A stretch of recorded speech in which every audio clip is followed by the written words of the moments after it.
Hello বন্ধুরা, 2029 সালের 13ই April অ্যাপোলোস নামের একটি অ্যাস্ট্রয়েড যার প্রস্থ 1000 ফুটেরও বেশি পৃথিবীর খুব কাছ দিয়ে অতিক্রম করবে। যদি এটি পৃথিবীতে আঘাত করত তবে সেই ধ্বংসযজ্ঞ মানব ইতিহাসে আগে কখনো দেখা যায়নি এমন হতো। এটি হিরোশিমা ফেলা পারমাণবিক বোমার তুলনায় 1 মিলিয়ন গুণ বেশি শক্তিশালী হতো এবং এর ফলে 100 মিটার উচ্চতার সুনামির ঢেউ পুরো শহরগুলিকে নিশ্চিহ্ন করে দিত। কিন্তু এখানেই শেষ নয়।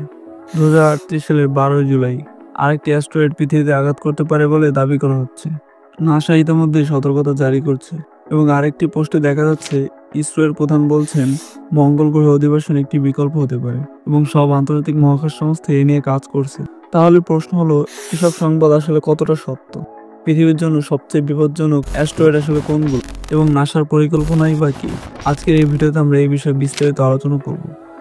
অ্যাস্ট্রয়েডগুলো যখন তাদের কক্ষপথ ছেড়ে পৃথিবীর কাছে চলে আসে তখন তাদের বলা হয় এনিও বা নিয়ার আর্থ অবজেক্ট। এনিওর মধ্যে শুধু যে অ্যাস্ট্রয়েড তা নয়, এর মধ্যে আছে ধূমকেতু ও উল্কা। অ্যাস্ট্রয়েড তৈরি পাথর ও ধাতু দিয়ে, ধূমকেতু তৈরি বরফ, ধুলো ও পাথর দিয়ে, যাকে বলা হয় জিটি স্নোবল। এগুলো মূলত কুইপার বেল্টে থাকে, যা নেপচুন গ্রহের পরের অঞ্চল। ধূমকেতু একটি লেজ থাকে, কিন্তু অ্যাস্ট্রয়েডের কোনো লেজ থাকে না।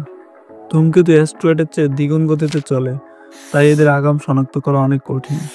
এজন্য এগুলো বেশি বিপজ্জনক। এটি ডোন্ট লুক আপ সিনেমাতেও দেখানো হয়েছে। মেট্রয়েড হলো অ্যাস্ট্রয়েড বা ধূমকেতুর ছোট টুকরো।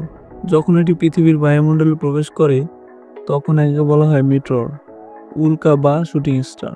যদি এটি বায়ুমণ্ডল পেরিয়ে পৃথিবীতে পড়ে তখন একে বলা হয় মিটোরাইট। আমাদের জন্য সবচেয়ে গুরুত্বপূর্ণ হলো এনিউ, কারণ এগুলোর মধ্যে পৃথিবীতে আঘাত করার এবং ব্যাপক ধ্বংস সৃষ্টির ঝুঁকি থাকে।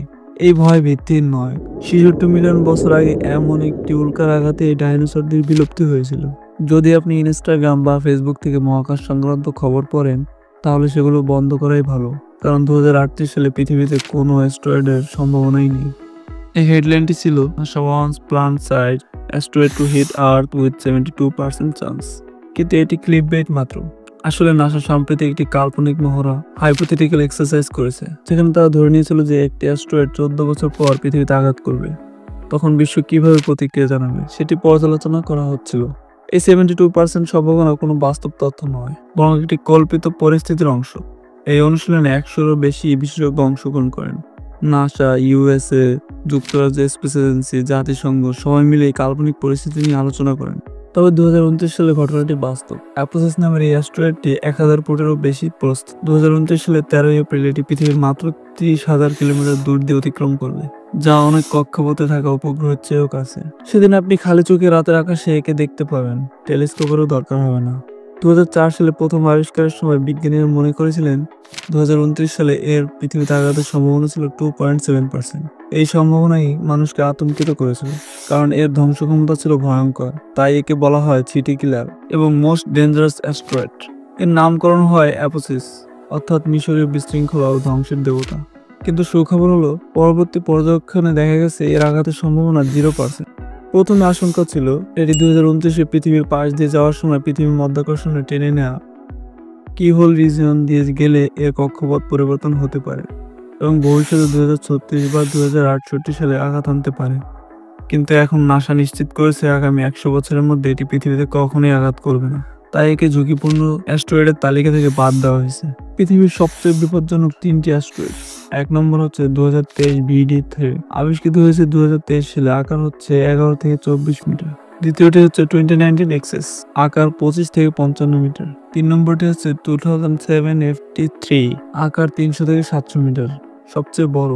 নাসা ও ইউরোপীয় স্পেস এজেন্সি মিলিতভাবে একটি প্ল্যানেটারি ডিফেন্স কোঅর্ডিনেট অফিস পরিচালনা করে, যারা পৃথিবীর জন্য বিপজ্জনক সব এনিওকে নজরে রাখে। বর্তমানে সবচেয়ে বিপজ্জনক হিসেবে ধরা হচ্ছে পেনু নামের একটি অ্যাস্ট্রয়েডকে।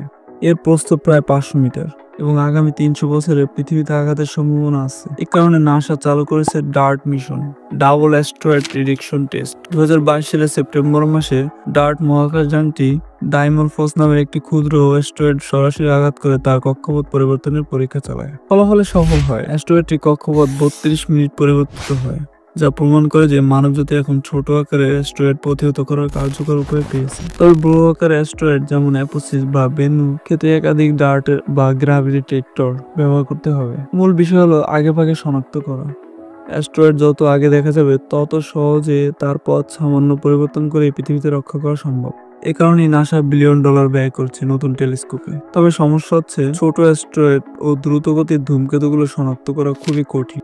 এই চ্যালেঞ্জ মোকাবেলায় নাসা চালু করছে সার্ভেয়ার মিশন, যা 2028 সালে উৎক্ষেপণ হবে।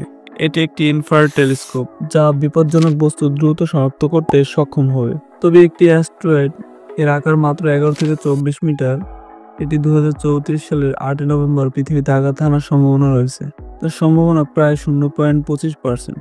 এই হারটা শুনতে কম লাগলেও মহাকাশবিদদের কাছে এটা যথেষ্ট গুরুত্বপূর্ণ, কারণ এটি বর্তমানে ঝুঁকির তালিকায় 1 নম্বরে রয়েছে। তবে ছোট আকারের কারণে এটি খুব বিপজ্জনক নয়। সম্ভাবনা বেশি যে যদি এটি পৃথিবীতে আঘাত করে তা সমুদ্র বা জনবসতিহীন এলাকায় পড়বে, ফলে ক্ষতি হবে খুবই সামান্য। একটি অনুরূপ ঘটনা ঘটেছিল 2013 সালে, যখন চেলিয়াবিনস্ক শহরের উপরে একটি উল্কাপিণ্ড বিস্ফোরিত হয়েছিল। এটি হঠাৎ করেই দেখা গিয়েছিল। আকাশে এক উজ্জ্বল বিন্দু ধীরে ধীরে দিগন্ত জুড়ে ছড়িয়ে পড়া আলোর রেখা, আর তারপরে এক ভয়াবহ বিস্ফোরণ, এক প্রলয়ঙ্কর দৃশ্য। এই উল্কাটির ব্যাস হচ্ছিল প্রায় 20 মিটার। এটি এক শক্তিশালী ধাক্কার তরঙ্গ সৃষ্টি করেছিল। অনেক ভবন ক্ষতিগ্রস্ত হয়েছিল, প্রায় 1500 মানুষ আহত হয়েছিলেন, তবে সৌভাগ্যবশত কেউ মারা যাননি। অধিকাংশ আহত ব্যক্তি জানালা ভেঙে উড়ে আসা কাঁচের টুকরোতে কাটা পড়েছিলেন। বিভিন্ন মহাকাশ সংস্থার বিজ্ঞানীরা এই বিপদ শনাক্তে অসাধারণ কাজ করেছেন, তবে আমাদের শনাক্তকরণ ব্যবস্থা সবসময় নিখুঁত নয়। সামগ্রিকভাবে পৃথিবীর প্রতিরক্ষা ব্যবস্থা বেশ শক্তিশালী, তবে মাঝে মাঝে ছোটখাটো উল্কা শনাক্ত না হওয়ায় পৃথিবীতে আঘাত হানে।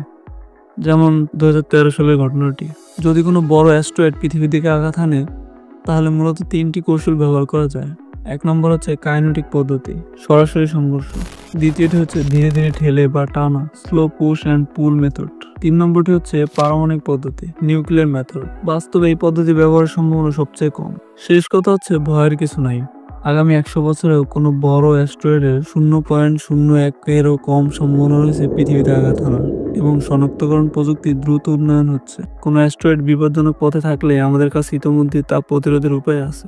আমাদের এই ভিডিওটি ভালো লাগলে অবশ্যই লাইক দিবেন, এবং এরকম আরো অনেক ভিডিও পেতে আমাদের চ্যানেলটি সাবস্ক্রাইব করুন।